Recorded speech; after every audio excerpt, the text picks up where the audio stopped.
नमस्कार बच्चों। आज का हमारा पाठ है आत्मा की शिक्षा।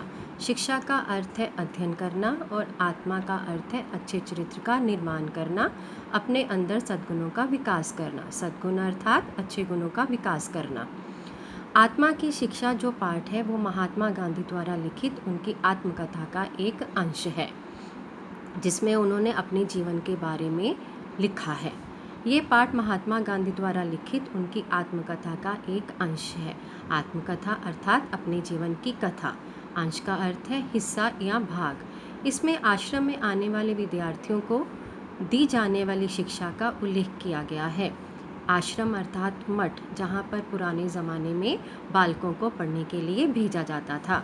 शिक्षा का उल्लेख किया गया है। उल्लेख का अर्थ है वर्णन किया गया है। गांधी जी शरीर और मन को शिक्षित करने की अपेक्षा आत्मा को शिक्षित करने में अधिक विश्वास रखते थे। विश्वास का अर्थ है भरोसा, यकीन। आत्मा की शिक्षा अर्थात जब तक हम अपने आप को ईमानदार, सच्चा व्यक्ति नहीं बनाएंगे, तब तक हम समाज में इज्जत ग्रहण नहीं कर सकते। इसीलिए वो शरीर और मन को शिक्षित करने की अपेक्षा आत्मा को शिक्षित करने में अधिक विश्वास रखते थे। अक्षर ज्ञान कराना मुझे कठिन मालूम हुआ। कठिन का अर्थ है मुश्किल। मेरे पास उसके लिए आवश्यक सामग्री न थी। स्वयं मुझे जितना मैं चाहता था उतना समय नहीं था।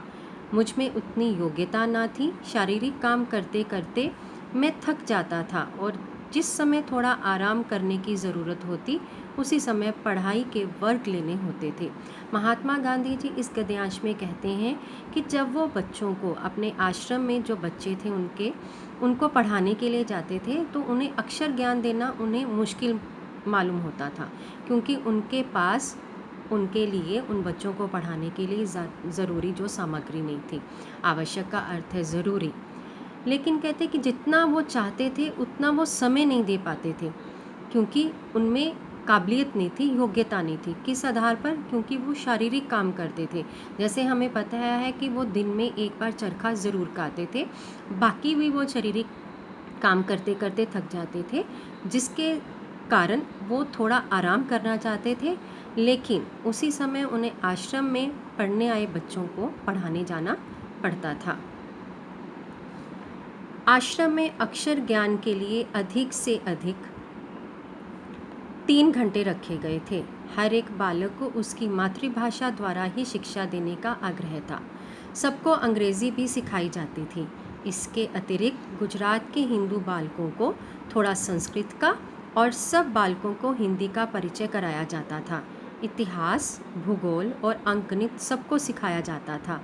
यही पाठ्यक्रम था।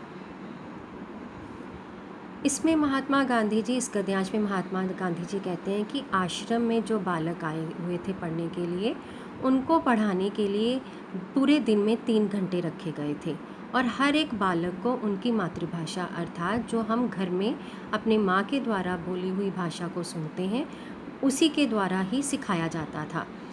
आग्रह का अर्थ है हठपूर्वक प्रार्थना करना, कि उनको, सारे शिक्षकों को ये कहा जाता था कि हर बालक को उनकी अपनी ही मातृभाषा में सिखाया जाए। सबको अंग्रेज़ी भी सिखाई जाती थी और उसके अतिरिक्त जो गुजरात के बालक थे उन्हें संस्कृत का भी ज्ञान दिया जाता था और हिंदी के बारे में भी उन्हें बताया जाता था। इतिहास, भूगोल और अंकगणित भी सिखाए जाते थे।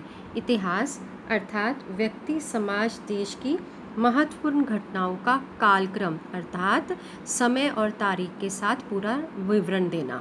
भूगोल का अर्थ है पृथ्वी का स्वरूप, और जो चाहे वो प्राकृतिक रूप में है, चाहे वो राजनीतिक रूप में, उसका पूर्ण विवरण देना।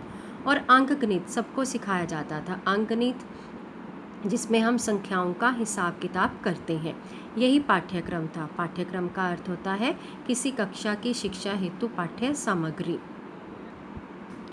जैसे पाठ्यक्रम, जैसे हम अपने स्कूल में पाठ्यक्रम करते हैं, वैसे जैसे आज का हमारा पाठ्यक्रम में आत्मा की शिक्षा पाठ है, तो हम वो कर रहे हैं। आश्रम के सब बालक मुख्यतः निरक्षर थे और किसी पाठशाला में पढ़े हुए ना थे।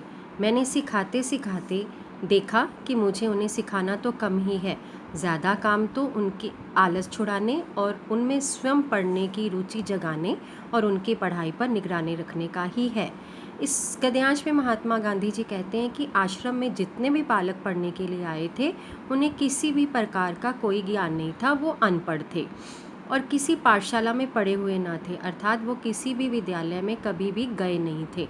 और उन्हें जब उन्होंने सिखाना शुरू किया महात्मा गांधी ने, तो उन्हें पता चला कि उन्हें तो कुछ सिखाना ही नहीं है, क्योंकि उनका सबसे काम, जिम्मेदारी वाला काम था बच्चों का आलस छुड़ाना, क्योंकि वो स्वयं पढ़ना नहीं चाहते थे, उनमें स्वयं पढ़ने की रुचि जगाना और उनकी पढ़ाई पर निगरानी रखना। तो सबसे ज़्यादा ज़रूरी जो जिम्मेदारी वाला काम उस समय महात्मा गांधी जी का था, वो उनका आलस छुड़ाने का था, ताकि बच्चे स्वयं पढ़ें और उनमें पढ़ाई के प्रति रुचि जागे। मुझे पाठ्य पुस्तक की आवश्यकता कभी प्रतीत नहीं हुई। मेरे मतानुसार शिक्षक की विद्यार्थी की पाठ्य पुस्तक है। जिन्होंने अपने मुंह से मुझे सिखाया था, उनकी सिखाई हुई बातों का स्मरण आज भी बना हुआ है। बालक आँखों से जितना ग्रहण करते हैं, उसकी अपेक्षा कानों से सुनी हुई बात को थोड़े परिश्रम से और बहुत अधिक मात्रा में ग्रहण कर सकते हैं। विद्यार्थियों के शरीर और मन को शिक्षित करने की अपेक्षा उनकी आत्मा को शिक्षित करने में मुझे अधिक परिश्रम करना पड़ा है।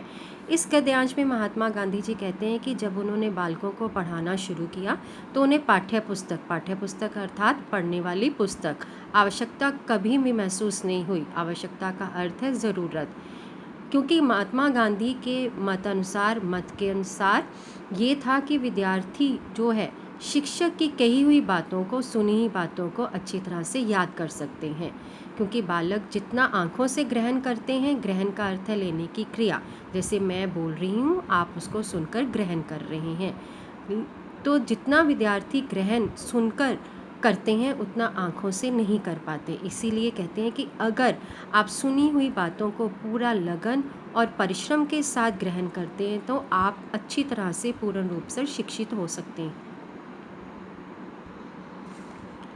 मैं जानता था कि उन्हें अपने अपने धर्म ग्रंथों का साधारण ज्ञान होना चाहिए, इसलिए मैंने यथाशक्ति इस बात की व्यवस्था की थी कि उन्हें वैसा ज्ञान मिल सके।